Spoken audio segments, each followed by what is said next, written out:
Welcome to Get Big Out Loud Radio, where we explore living the complex, funny, and beautiful ride of life with me, Kari Knutson, and Dr. Pat on TransformationTalkRadio.com. Are your thoughts keeping you small? Are you ready to get big? I will offer you ideas to transform what you are thinking into conscious action. Explore what is keeping you small and how to shift your behaviors in order to get big. Learn what is possible for you. Get ready to get big and live life out loud starting now. Dr. Pat, I get to take this beautiful ride of life. Actually, it's complex, funny, and beautiful ride of life with the most incredible Kari Knutson. And, you know, I'm always shocked, but then not. We've done so many shows together. So I always think, did Kari talk to Linda about this episode title?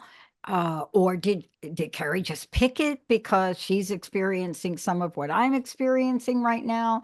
Or is it that almost all of y'all are experiencing things that would have you question how you want to show up in life? And the reason I say that is because can you show up wholeheartedly, regardless of what's going on around you? Regardless of the you-know-what show that you may think your life of, regardless of your financial woes, regardless of the breakup that you didn't know you were involved in the breakup until you found out you're in the breakup. How's your spirituality? Are you showing up wholeheartedly in your beliefs? Are you showing up wholeheartedly at the job, at the work, even though you don't think it is your life's passion? So today, you're not only going to hear about what showing up wholeheartedly is from the most incredible Kari Knutson, who pretty much has written the book on how to get speaking gigs, be out in the world, take a message out there, coach people about it. But now we're going to give you real life examples. Why? Because we feel this. We feel your pain, don't we, Kari? That's that's a rap song right there. Yes, I feel your pain. Well, and you bring up such a good thing. Every month, Dr. Pat, I always write about what's going on for me in my life because it's in the moment. And I really try to make the podcast topic something I'm thinking about, processing, noticing, so it can be helpful to other people. And because a lot of us are going through, again, the human experience, it's very relatable. You're always like, how did you know to pick this topic? I'm like, because I'm thinking about it. You're thinking about it. We're all thinking about it. And I feel like it's timely, this idea of what it means to live wholeheartedly. I've just been really contemplating that idea. Like you said, how do we show up even when things are difficult, even when it's hard? So, you know, it's easier to show up wholeheartedly when things are going well. But sometimes the true test of it is just on the daily. If it's going great, if it's not dependent on how things are going in your life. It's dependent on you as a person and essentially the integrity you're trying to show up to your life with. You know, I want you to start talking about these because we've got examples, but you so hit something so important that you don't even know about. I took an action that I was very timid about taking.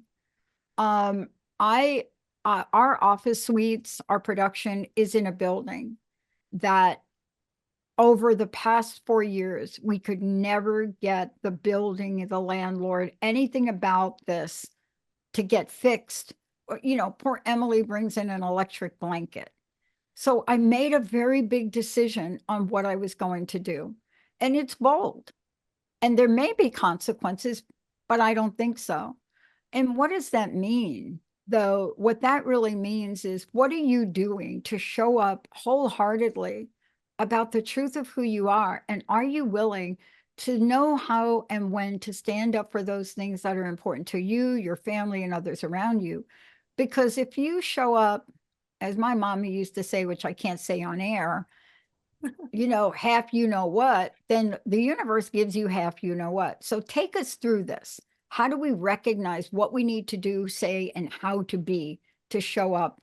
And then what does that look like to go from half-heartedly to wholeheartedly? Yes, I like that, half-hearted. That's a good, because what's the opposite? Half-hearted, right? Like just showing up. And I think a lot of us, myself included, sometimes you get into these modes of just unconscious living where we're just on autopilot, doing the things we've done, the way we've done them, having these interactions with people. Like sometimes we don't really think about engaging our conscious mind because our brain kind of likes this idea of like, oh, I just like to know what to expect and I just like to show up. And that half-heartedness is just like sometimes what happens is if you keep leading your life that way, you miss out on opportunities to see how two things could happen: how you are impacting other people around you, but also how they're actively impacting you. And so when you kind of wake up to this wholehearted, when I'm thinking about your consciousness, you think about like the words you speak and how just the words themselves can have incredible impact on people. And this can be from simple as like acknowledging someone, saying good morning, or like how you say the good morning way, or like if you choose to say something harsh and critical, or if you choose to say something, it could be still feedback that's necessary, but does it have to be harsh? Right? Is thinking about how the words you use, and then also the attitude you show up with. We know sometimes we go into work environments and there's attitude of like, just get through it, or if many people say another day in paradise or things like that, or like they have stress and then you pick up on stress and then other people are stressed. So the attitude of the place kind of takes on the individuals who show up in that space, their attitude. So thinking about words, or kind of a straightforward way, but also our attitude is like what I call the backdoor way of thinking about how we impact people. And then really the actions you take. And sometimes it seems like we only do great things with great love. Like, look what I'm doing, and everyone pay attention to me, or will I get an award for it, or financial gain, right? But sometimes it's the doing, I don't know what the quote is, but do the smallest things with the greatest of love. And there's another quote I like to think about: the way you do anything is the way you do everything. And I keep thinking about this with idea of being wholehearted. Is it Can you think about the actions you take throughout your daily life? And that action could simply be, I might hold the door for someone, right? I might tell someone I like their pants or whatever, or I might just notice like how someone handles a situation and say, you did a really nice job handling that tough situation. Or I might say thank you to when I'm thinking about we have a person coming to help us with our weed situation in our garden, and like there's always weeds on this side, and I was like, we want a natural thing that can help because we have cats. And I made this whole story, and he's like, I could think on that. I could like figure out your problem with your need for a natural weed reduction situation. But I just thought the great care that people give you all the time. Like even the way someone bagged my groceries recently, it was so lovingly done. It was so lovingly Exactly. done. So noticing those things, so on two sides, it's the words, actions, and attitude that you bring to a situation, and also how other people's words, attitudes, and actions impact you. And that's a good way to reality test how it feels and how those little things can make a difference, right? Can make an impact for better or for worse. And then the ripple effects. Like here's a quick situation. It's so small, but I couldn't believe it impacted me this way. I was leaving the grocery store and the doors are automatic, so they open like this. But I was going out and this man was coming in at the same time. And I said, oh, go ahead. And he said, I wish people knew that the person going out has the right of way. And I said, well, thank you for letting me know. I wasn't aware of that. I'll go Is ahead that and a go real then. thing? Thank Is you that a so real much. thing? Is I that don't for know. real? But he noticed how he said that. He Uh, goes, I wish the people knew. Like, instead of just saying, hey, it's okay, you can go out first, or just letting me be gracious and have him go first. But he had to make like this snippy comment. He had to let me know he knew something I didn't know. wow. And I don't know what the point of that interaction was. It was some power dynamic thing. I wish people knew. I'm like, I think people just don't know because it's a weird moment. But I thought that stuck with me in terms of like his little action towards me and his words, and like it impacted me. And I noticed like how I felt kind of like defensive and then sad that I had been generous and then like what's wrong with me? And I went through this cycle of like this one man I'll never see again. Like that's power, right? And we give people that power all the time. So the idea of thinking about wholeheartedness, I'm trying to notice when of course it feels when it doesn't show up, when people half-hearted. But it's amazing what you'll notice in your life if you start to notice people who are showing up wholeheartedly. And the more I looked this month for people showing up wholeheartedly, it was impossible to miss. Like, and it could be Yeah. our mailman, like the person who bagged my groceries, that did so lovingly. The person who did the weed helps with the weeds. I was thinking about my daughter's softball coach, who did such a great job helping them with a situation, a game that was really hard for them. And like I thought, all these, 13-year-old girls like really needing a mentor at that time with this loss, right? And figuring out how to process. It was so good. And thinking about just people showing up to their lives with intention, with integrity, and wholeheartedness, and how it makes you feel. So I think I have a couple stories I want to share, but I want to make sure I covered uh like what I'm thinking wholeheartedly, like Yeah, how it that's a shows first up. start. See, that's really where we start with this conversation, and then we're going to roll it in because wholeheartedly, what does that mean? Now, we could spend the entire show just on that word, but we don't need to. You all know when you're giving it your all, and you all know when you're not. I mean, silly example. We're doggy sitting for Susan Danae's two little beautiful dogs. I've sat for them before, little Apollo and Lulu. And when you're around small animals, right? They know when you're not wholeheartedly into them. They just that right? They know it.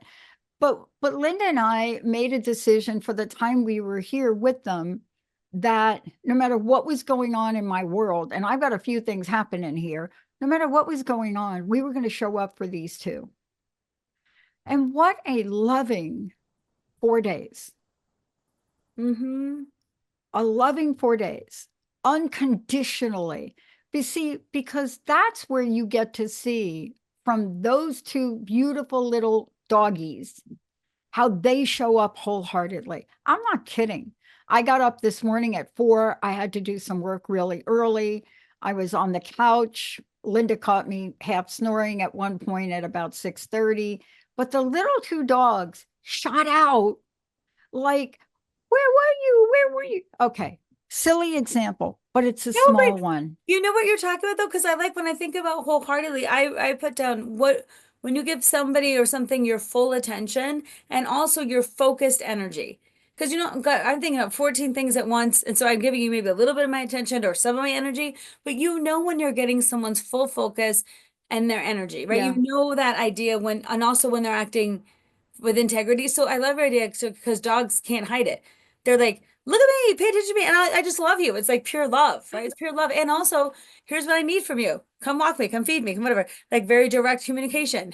That's why we love dogs so much because it's nothing but love. But it is that wholeheartedness of loving someone even Yeah. despite all the things that are wrong with you and all the things you got going on. When you see that love from an animal, like they don't care. And I just think that's so special, precious moment. And it's a Yeah. good example. And like, how can we take that into the world, right? That focused, intentional energy, that wholeheartedness that says, I want to be with you, even if it's just for a moment in time. Because sometimes it's just a moment when someone sees you, someone like acknowledges you. Sometimes it's that smile that someone gives you. Sometimes it's that um, this is ridiculous, but I was parallel parking the other day and I'm horrible at it. I'm supposed to be saying I'm trying to work at it, but I'm still pretty bad at it. And somebody saw me through a window because I had to do it like 4 times. I had to really go.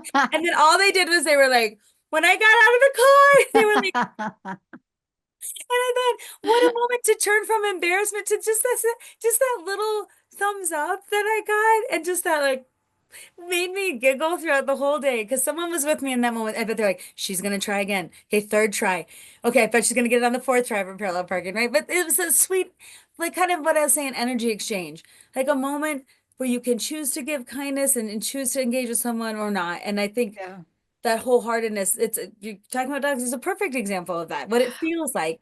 That's what it feels like. That's what it feels like. Now, we're going to take a short break because now I want to see y'all can feel this because I have the stats on it, but I want to make sure y'all feel this wholeheartedness in your job, at your workplace. I did something so bold over the past couple weeks. I haven't even told my team yet, except for Jessica. But I did something so bold. Something happened where I had to draw a line in the sand. I don't know if that's a good expression, but what does that even mean to me? Even in the workplace, you have to know at the very core of who you are when to hold them, when to fold them, and then when to cut the deck and run. And Kenny Rogers, you should have put that line in your song. Let's take a short break. Kari, before we go to break, what is the best way for people to find out more about you? Sure, they can go to KnutsenSpeaks.com, and on that website is everything about my coaching, my presentations, my show, how to get in touch with me, and really what's so great about, I love it when people reach out just like, hey, what about this project? Or do you do something with this? I love to collaborate with people and make meaningful experiences for whether it's coaching or training or an event. I love doing that. That's where you can find me at KnutsenSpeaks.com. When we come back, I'm not kidding. Yeah, we're going to touch the untouchable topic. It's not an oxymoron. When we say wholehearted in your job, in your workplace, that is not like conflicting ideas. We want to show you what you may be able to do. But there are circumstances where you do have to draw that line in the sand. Let us help you in hearing what those choices are. When business becomes a big butt ache, we'll be right back.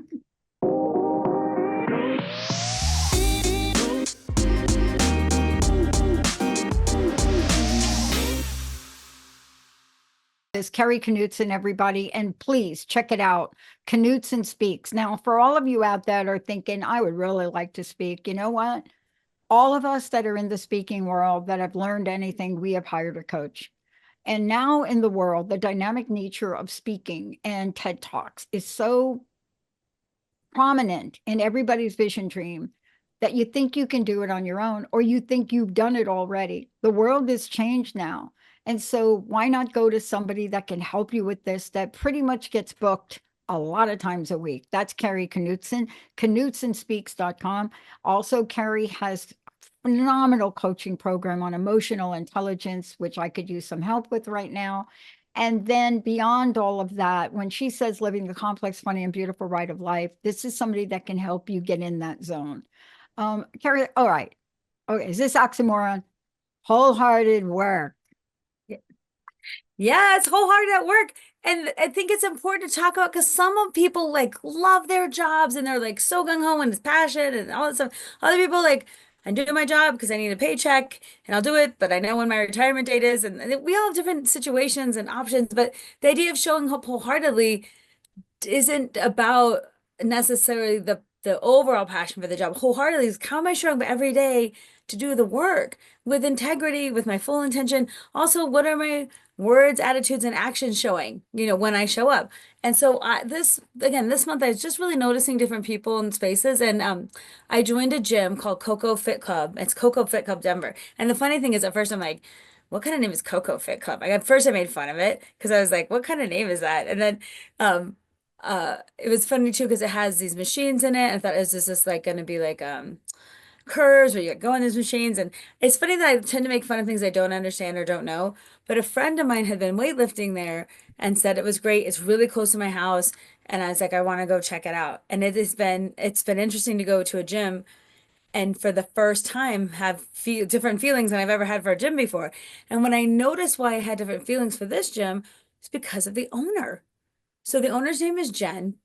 And the Coco Fit Club, it's a chain. It's like you can find different things, right? So, and the idea is there's you get on one piece of equipment that you have a like a thumb drive, and there's a workout just for you with a personal trainer online that like tells you what you're doing, and it's very focused. And there's like treadmills and bikes, and then there's classes. So the regular things that a gym offers, plus this special machine.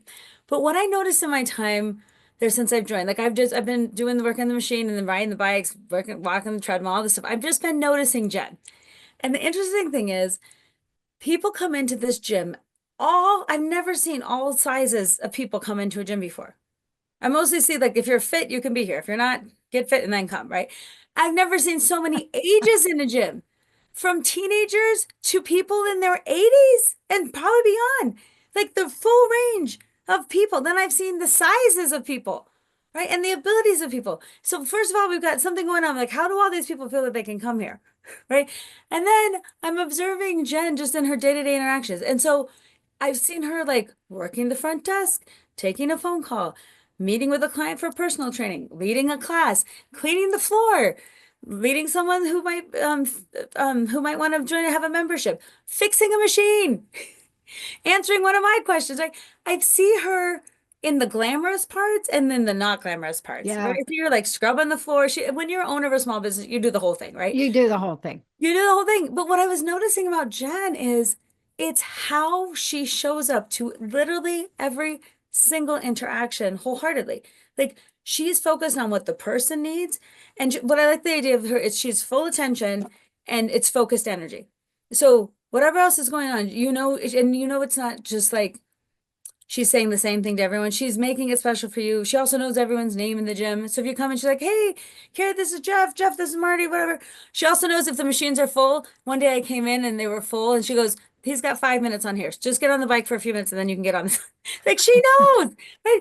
And she's not judgy. And because so if there's someone who's reticent, like me, who is a little bit like judgy about everything, she'll work with you. If there's someone who's been working out a long time, she'll work with you. If you're someone who has a special injury, she'll work with you. If you're someone who needs motivation, she works with you. But she shifts to the people. And then what I've noticed is because of her, because of one person, like a gym is just a gym to me. Like a gym is a gym. But her energy at this Coco Fit Club place, at the Coco Fit Club gym, is what transforms it into a community where people feel like they can come, all ages, all stages, where they can come be themselves, be seen. It's her wholeheartedness that is literally impacting her words, attitudes, and actions are impacting people in that space. So she's created this space for wholeheartedness to like live.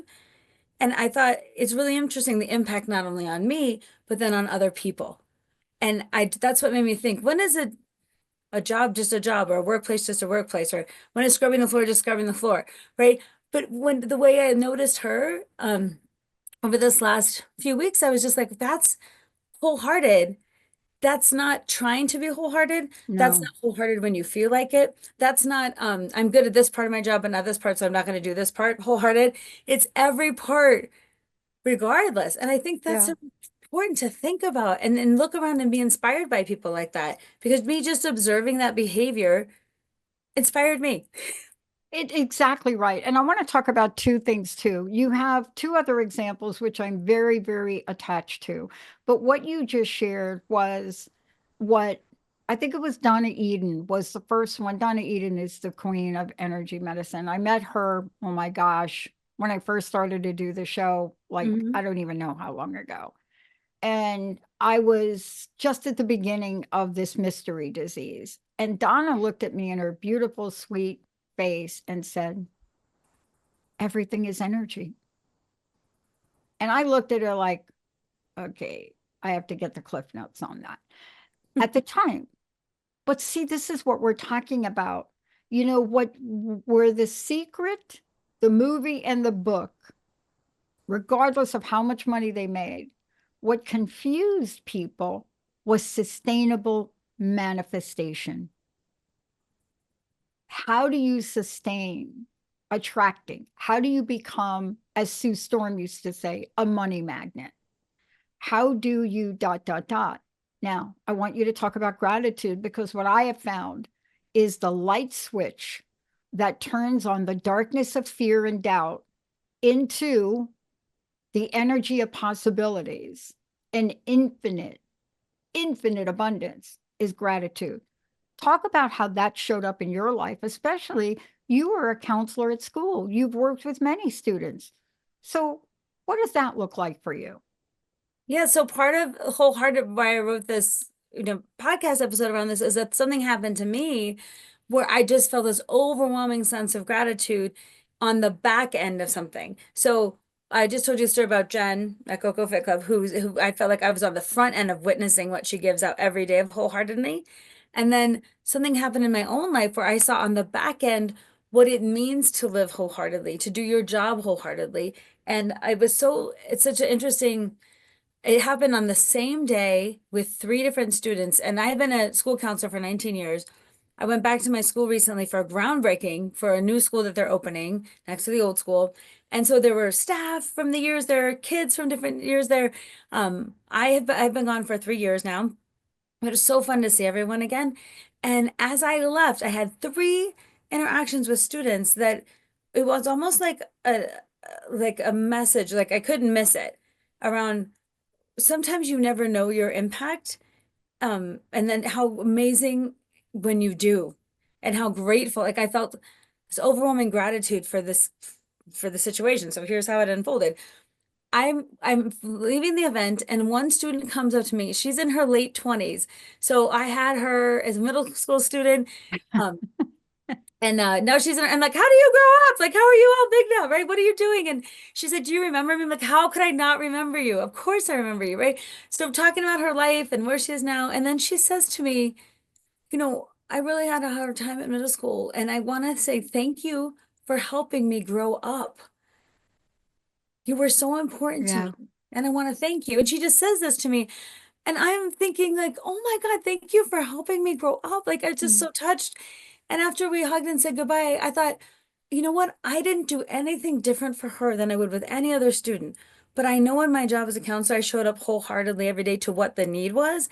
And on having her say that, she's in her late 20s now. Like, thank you for helping me grow up. And Yeah. I was just blown away by that impact. And the fact that I wasn't Yeah. like, oh, I did the special thing just for her. No, I just did what I knew was right for her. Exactly. Yes. Exactly.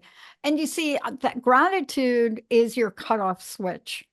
It is that thing that if you knew you had it and could lean into it, it is the cutoff switch. It's the thing that turns your lawnmower off when your lawnmower has gone berserko. It's that switch that says, stop, kill it, right? But that's the energy you need. Gratitude will take you on the fastest route, in my experience, to healing than anything else. Because when you're fear and gratitude cannot coexist. Doubt and gratitude cannot. If you are in that space of wholehearted, if I might, Mhm. gratitude like you just shared, then there is no limits. Well, and I want to say too, being wholeheartedly in gratitude means too for like the experience of that job for 19 years. There were great days, there were horrible days, there were No hard kidding. times, there were easy Yeah. times, right? There were how many hundreds of students did I see during that time, right? And then thinking about being grateful for the job that gave me the opportunity to see and work with students in that way. And then grateful for my grad school teachers who taught me so much about what it means to be a therapist, right? And then grateful for the parents who entrusted me to work Yeah. with their kids and the staff that helped me and the support I got, right? So thinking about the deep gratitude on the back end of like how you impact someone's life, but also how that job Yeah. gave me the conduit to Mhm. have that just that little moment with her and to think about again wholehearted gratitude, I think comes from a place of seeing the bigger picture and not having the things you do in your job. I think we all strive for things and got the bonus or the promotion or the things like that. But again, sometimes you think, what am I doing? How am I doing the small things with great love? Yeah. And when there's not a financial compensation or even recognition. And Yeah. that's the kind of integrity that you show up with, but also allowing yourself to feel grateful for the opportunity to be of service, for the opportunity to show up with people. That's another Yeah. side of this. I want to talk about I'm still here and I'm going to be okay. I went back to my high school reunion and I got to sit at the top table with the 93-year-old our principal, and Gwen sat me there, and they first of all they thought I was all dead, so just finding me was like a miracle for them. And I sat there and I started to share the pictures of where I was sitting on social media, right? Just let me just say social media. I don't want to name any one of them. But what happened with that was it was fascinating to me. And I was so happy. And I said, thank you to all of them for being there for me when not many other people were. I had gone to the high school late, like a junior, and I was dropped into Plainfield High School. They didn't have a music and art. There were just so many did it. But the people that showed up for me helped me pull up. They took me under their wings. One of them pretty much crushed me in basketball, but I'm not going to talk about that today. But I shared the picture. Somebody sent me a message back. this is where emotional intelligence comes in. And then I want you to talk about I'm still here. The message came to me and it was, wow, like Dr. Pat, don't you do anything but Black Lives Matter? And I'm like, what the what? And I'm trying to think to myself, what are you talking about? What is the comment? What I mean, of course I support Black Lives Matter and all lives matter. Right now, I'm trying to figure out what's going on in the LGBTQAI community and how many of them folks are getting beat up on the street. But I went back to the message, and what I've learned is don't try to chat on social media, Pat, because you stink out it. But I said, what are you talking about? And they said, you just shared all these pictures of your, I don't know, now you're saying it's your high school reunion. And then no white people in the picture. And I went back and I said, dude, did you read that this is Plainfield High School in New Jersey? So please do your homework. Please look at Plainfield High School. And what you're looking at is a group of people, not a color, of who saved my life in a school, Plainfield High School. But do your homework and you'll understand the history of Plainfield High School. And I didn't go on, but this is somebody that didn't know that I grew up in a project. I didn't even know I was white until I was older because I was surrounded by multi-diverse, multicultural, right? You know, we all ate different food, but the picture was right. There's me with my beautiful sequin white face and my friends who were people of color. And I was so grateful to them and so grateful that night and be able to sit by my principal who could have expelled me with 48 Ds out in my senior year. And I looked at him and I thanked him. 48. Okay, you're laughing. You're a counselor. So what do you do with people that's 48 days out in my senior year? And I thanked them wholeheartedly. And I danced and we sang and we talked stories. But not one time did I see that picture the way this other person did. But it was gratitude that helped me withhold my information and anger and say, let's educate this person a little bit. Let me share a little bit about me and how color didn't matter when it came to saving my life. Well, let's talk about you. I'm still here and I'm going to be okay because I'm still here and I'm going to be okay. Well, I wrote because on that very same day, I had these three interactions. So I had the first interaction with a student who was much older, in her late 20s, that I had seen obviously when I was a younger counselor, and then a student that came up to me, and I had helped her with a situation, a really tragic situation that happened when her brother had passed away.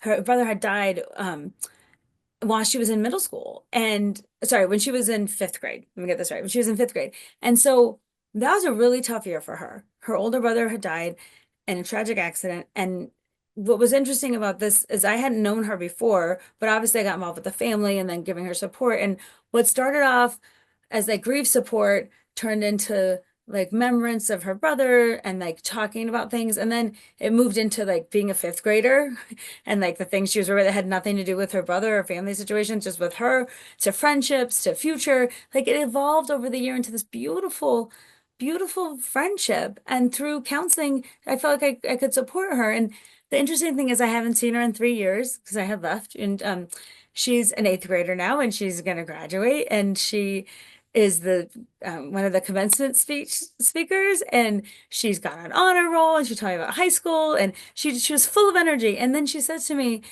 "Thank you so much for being there during the most horrible year of my life. And I Yeah. want to let you know I'm gonna be okay, and I'm still here.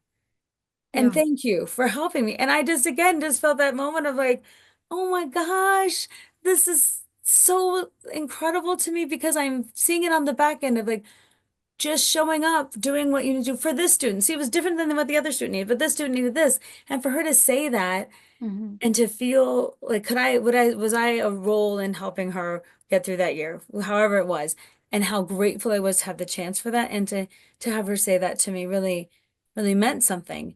And that's why it was in juxtaposition to the girl I helped many years ago, to the girl I just recently helped. And then the third girl was just so, again, fascinating. Another student came up to me and said, and everyone called me Miss K at school. Miss K, guess what? I'm in high school. And I goes, what year are you now? She goes, I'm a junior. And I'm not dropping out. I'm still there and I'm going to graduate no matter what. And if you knew this story, this girl has a tragic story. Father in prison since I've known her. Mother not in the picture due to drug and alcohol, stayed with family members for a long time, finally ended up with grandma, got, got some, tried to get some stability. Older brother's not able to stay in school for all sorts of reasons. And here she is just clinging, right, to something. And when I saw her, she said, thank you for giving me hope despite my situation. And then I just thought, and she goes, I'm going to graduate high school. I'm Yeah. going to do it. And seeing that again, those three interactions, just, I walked out of the school overwhelmed that this had happened on the same day. And it just solidified the wholeheartedness piece that I wanted to talk about because every day as a counselor showing up, whether it was hard or it was easy, but just being wholehearted, it wasn't I did anything special. I just did what it called for. But I think doing your work wholeheartedly, that's how passionate I feel about the work of a counselor.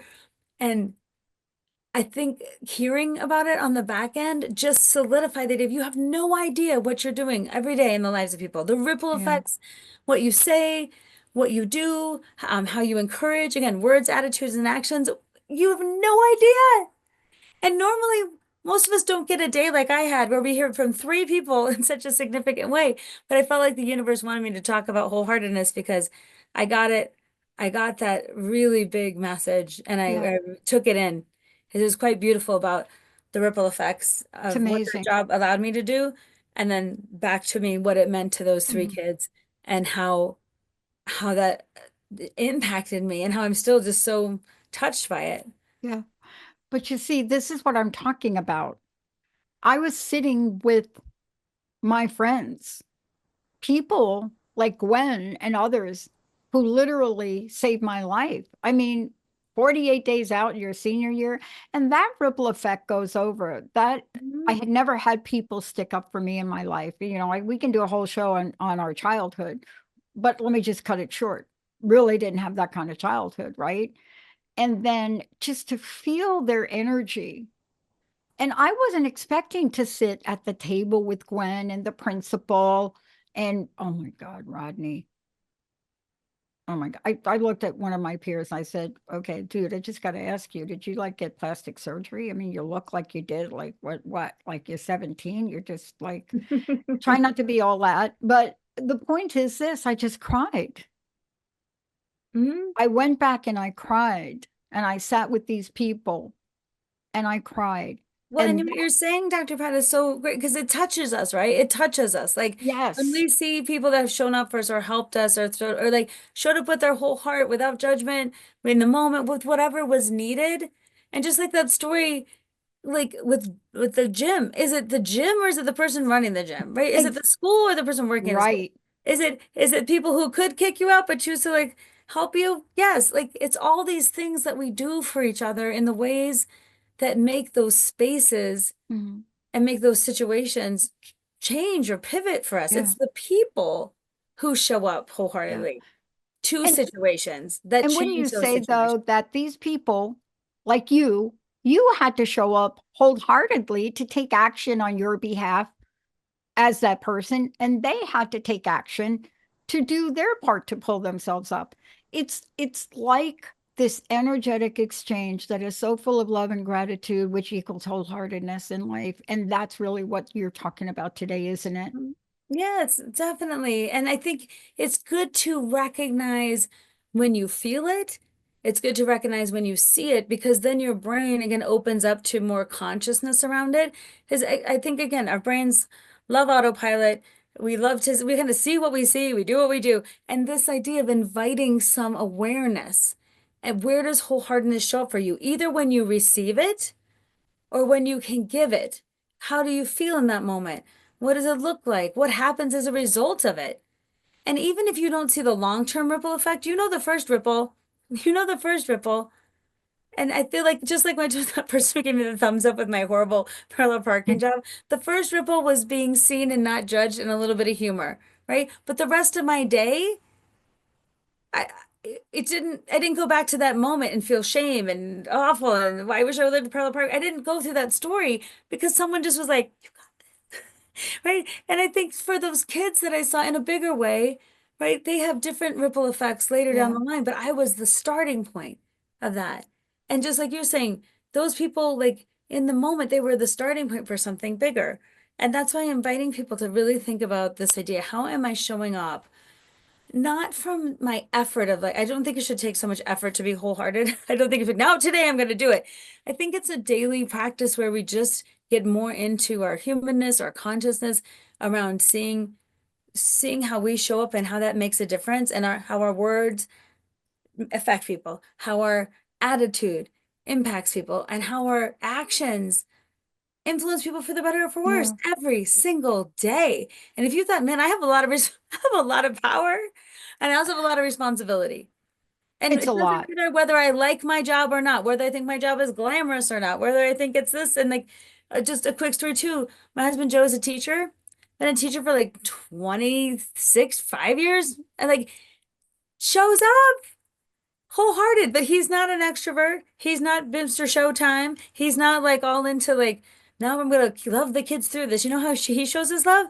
He has these kids write papers, old school, and he grades the papers, old school, because you know what he wants them to do? Be good writers. And he wants them to show up to life being like, you know how to write, you know how to get your thoughts down, you're prepared for the test you're going to take, you have confidence in the moment because you've done the practice on this end. So to me, when I look at someone showing up wholeheartedly, it's not about necessarily the big things either. Because I hit for him, it's consistency, always showing up on time, being there, being prepared, knowing when he wants to teach, engaging, doing the hard stuff, right? And then I see him in his own way showing up wholeheartedly that looks different than my wholeheartedly because Yeah. it has to be authentic to who you are. It has to come from you. And the same way, I think if you start to observe people in environments, it's not that you have to change who you are. And in fact, you shouldn't. You should be more lean into those great qualities in you. Lean into becoming conscious of how your words, Yeah. attitudes, and actions affect people. Lean into waking up to that and knowing your power. Well, you know what I love about this conversation, and by the way, thank you for all these examples because I think we learn from storytelling. You know, we learn different pieces along the way. Somebody asked me the other day, I don't know where they saw me, and they looked at me and said, "Are you okay?" And I said, "I think so. Am I not okay?" Like that. You They tell said, me. they said, you look, what was the word? Intensely in thought, and you look tired. And I said, well, now that you've mentioned it, I've had 2 weeks that were by far some of the most incredible tests of my belief and my faith and my ability to finish. And they said, well, we loved you coming back to KKNW. We just love you coming back. And so over the weekend, I get a letter from Susie Hutchinson, as she has done many years, with a $20 bill. You see, I just started to do my KKNW shows again, which I love doing. And the flip side of that, I find out yesterday, my long-term table tennis double partner wants to play in her own age group. So when you've had a tough time and then something like that comes up, okay, I know if you play a team sport and your team member doesn't want to play with you anymore, I'm just saying, folks, that'd be like splitting up Serena Oh, it's and like a Venus breakup. with It's like like a breaking them breakup. up. Yeah. And I took it a little personally at first for a hand stuff because she wants to play in our age group, which is a younger age group. And I do understand that, right? But then I Mhm. thought to myself, okay, wonder why that really is, because I can play people in her age groups handily. And then I thought it's not about her. It's about the universe giving me what I wanted. And that's my ability to play in the national games when they come up. So now I have an opportunity to play in my age group with, I understand, another woman that's at the top of Diana, top of her game. She enters the tournament with no partner. And I'm like, what? I'm going to play with her instead of play against her. So now I'm flushing that out. So Yeah, in the end, we have to be able to flip the table. sure. We have to be able to do that. And You know, sounds like you're doing that in your life right now. This is what's coming up for you right I'm now. working You're on it. you're noticing in the space that you're in and the table tennis thing with your friendships, with the like the thing that they talk about in the past in school. Like you're looking at those things again through a different lens. And you're pulling out what I love what you're doing is you're pulling out the storyline. And sometimes I think too, if you can I sometimes think if we look at our lives and think, what am I supposed to be learning right now? We can pull out the storylines through multiple different experiences and then see like what am I supposed to be learning right now, if we're aware of it, if we're interested in it, if we're open to it. And that's like what you're thinking right now. I think you're being wholehearted with yourself, like being like letting yourself explore and support and think about like learning the lesson instead of just like you said be mad or A what's lot going of on in this lessons, a lot moment. of lessons. So I Yeah. get a call from the tournament. Here's the punchline. And the women at the tournament calls me on Mother's Day. I'm like, whoa, okay, really, table tennis, you really are fanatical. All of us are, right? And I got a call and says, one of the things we can do is, I can't remember the woman's name, but I played her last year. She's in the 96 age category. She's 96 years old. She doesn't play doubles. And the woman said to me, Pat, there may not be anybody in your age group anyway, but if you picked her as a partner, she could play with you and both y'all win the gold. And this all happened within an hour. So, what we hold wholeheartedly will give us wholehearted results. But if we are not in a good emotional state, you know this, if you are not in an emotional state, I wonder how you would have heard those people talking to you. So, give us the closing message and the punchline Yeah, from where well, you sit. it is, I think, how you show up to again to recognize like that moment was so incredible for me at the school because 3 moments in part of the course of 30 minutes and like really taking it in. I think that's being conscious, it's being aware, it's being awake, and it's also allowing when people say things like that, just saying you're welcome. When people say thank you, just saying you're Exactly. welcome. Or and I didn't want to say, well, I didn't do anything special with you because you're just as special as her and her, as her.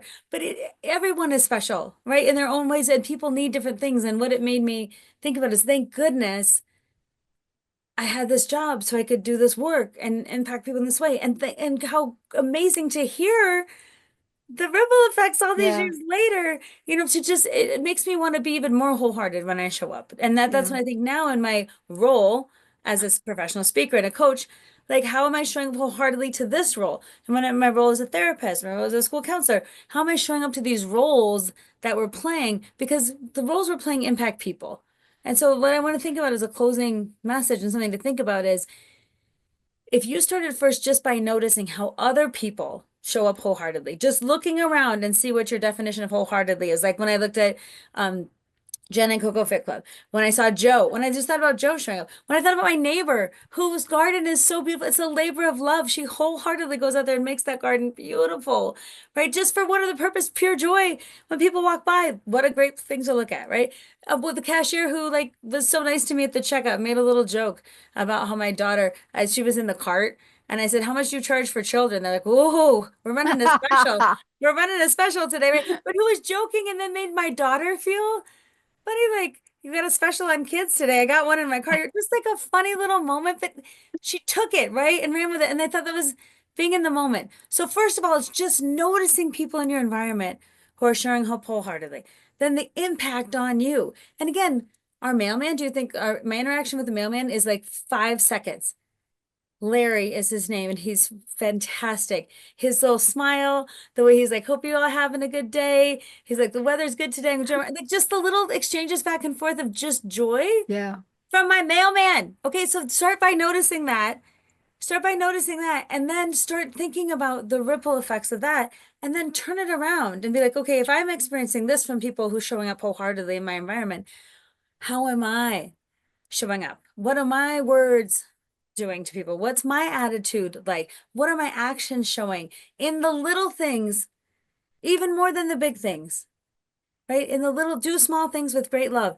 And then notice how you feel. Like, how am I showing up again. Sometimes it's just getting your brain off autopilot into a conscious mindset. I'm really going to show up to give someone my full attention when they're talking, not thinking about the 14 things afterwards. But what if I give you my focused energy or my full attention for just even the few minutes that we're connecting? What would that feel like? So my goal for this podcast this month, I hope you recognize on both ends. Recognize when other people are showing up wholeheartedly, how that feels, what they're doing, the ripple effects, and then notice on your own side, how can I show up with consciousness to me being wholehearted? How Yeah. are my words, actions, behaviors impacting others? And see if it is a shift. See if it makes a difference for you. Great closing message. Kari, thank you so much. KnutsonSpeaks.com is how you find out all about Kari. Upcoming events, one-person show. I don't know if I can't wait till you do the show. Are you doing the show? I Are know, you so I'm doing going to do one? a show this summer here, and I'm also looking for places to do the show across the country and like different venues because I Yeah, did it up Seattle. north. Yeah, so I can travel. So now I'm looking into two things, places I could do the show out of state in small theaters, and then also conference entertainment. So people who need entertainment for a conference. Uh, Yes. so those are my two exciting things I'm looking into now. Oh, good. We can do corporate consulting together. Good cop, bad cop. You're the good cop. Oh, I love to be the good That'd be cop. so much fun. I'm the one that tells them about broken Yes, that's promises. right. All right. You're the closer, Dr. Pat. You're the closer. Kari, thank you so much for a message we all needed to hear today. Thank you, Emily, for pushing all the right buttons. And thank you all for being the best audience on the planet. Susie, thank you so much for literally making me smile. I always love getting your cards. Your message is so powerful. And I hear you and understand you. And we are going to be doing more on KKNW for all of you. We have a lot coming your way, including a board game you can all participate in crowdfunding for. All the proceeds will go towards the game and the network so we can reduce costs for people to do shows with us. Thank you so much for tuning us in, turning us on. We'll see you next time. You have been listening to Get Big Out Loud Radio, where we explore the complex, funny, and beautiful ride of life with me, Kari Knutson, joining Dr. Pat live every second Monday at 10 a.m. Pacific on TransformationTalkRadio.com. I will help you to know which thoughts are keeping you small in order for you to get big. Get big and live your life out loud. For more information, visit KnutsonSpeaks.com.